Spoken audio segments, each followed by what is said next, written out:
Back minor బాలికపై లైంగిక దాడికి సంబంధించి ఫోక్సో కేసులో కర్ణాటక మాజీ సీఎం బిఎస్ యడ్యూరప్ప ఇవాళ సిఐడి పోలీసుల ముందు హాజరయ్యారు.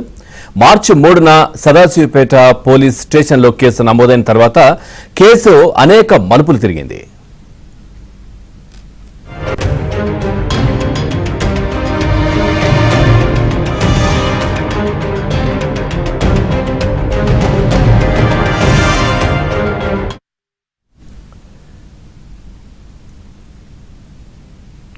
విచారణను వేగవంతం చేసే ప్రక్రియలో భాగంగా కర్ణాటక ప్రభుత్వం కేసును సిఐడికి బదిలీ చేసింది. సిఐడి నోటీసులకు 2 సార్లు యడ్యూరప్ప స్పందించకపోవడంతో అధికారులు కోర్టును ఆశ్రయించారు. ఇక ట్రయల్ కోర్టు ఆయనపై నాన్ బెయిలబుల్ వారెంట్ జారీ చేసింది.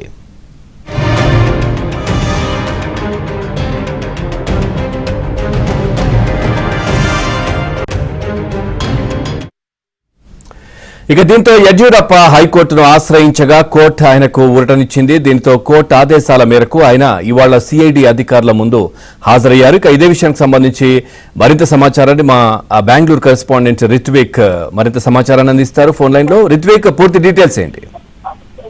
పవన్, కొద్దిసేపటి క్రితమే కర్ణాటక మాజీ సీఎం యడ్యూరప్ప సిఐడి పోలీసుల విచారణకు హాజరయ్యారు. ఏదైతే దీని మీద పోక్సో కేసు నమోదైందో ఈ కేసుకు సంబంధించి విచారణకు ఇప్పటికే కూడా సిఐడి 2 సార్లు నోటీసులు జారీ చేసింది. 2 సార్లు విచారణకు హాజరు కాకపోవడంతో సిఐడి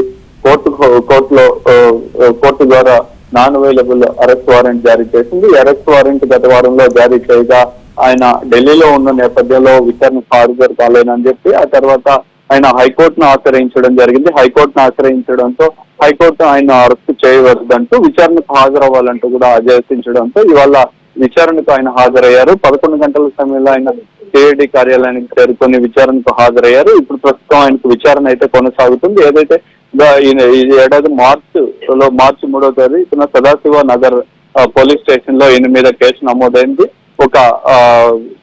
ఆయన ఒక పని నిమిత్తము ఒక మహిళ తన కూతురుతో కలిసి ఆయన దగ్గరకు వెళ్లిన సమయంలో ఆ మైనర్ బాలికపై లైంగిక వేధింపులకు పాల్పడ్డారంటూ కూడా ఆమె ఆరోపించడం జరిగింది. అదే విధంగా మార్చి 3వ తారీఖున సదాశివ నగర్ లో ఫిర్యాదు చేయడం, ఆ తర్వాత కేసు నమోదు చేయడం జరిగింది. కేసు నమోదు చేయడంతో ప్రభుత్వం ఈ కేసును విచారణకు సిఐడికి బదిలీ చేసింది. సిఐడి పలుమార్లు కూడా ఆయనకు విచారణకు హాజరు కావాలని చెప్పి నోటీసులు జారీ చేయడం, ఆయన నోటీసులకు రెస్పాండ్ కాకపోవడంతో కోర్టును ఆశ్రయించిన తర్వాత అరెస్ట్ వారెంట్ జారీ చేయడం, ఆ తర్వాత హైకోర్టును ఆశ్రయించి అరెస్ట్ చేయకూడదని ఆయన కోర్టు ఆదేశించడం, ఆ తర్వాత విచారణకు హాజరడం, ఈ పరిణామాలన్నీ జరుగుతున్నాయి. ప్రస్తుతం అయితే ఆయన విచారణకు హాజరయ్యి ఏదైతే కేసు నమోదైందో దీని మీద ఆయన వాంగ్మూలం కూడా ఆయన నమోదు చేసే ప్రక్రియ అయితే కొనసాగుతుంది.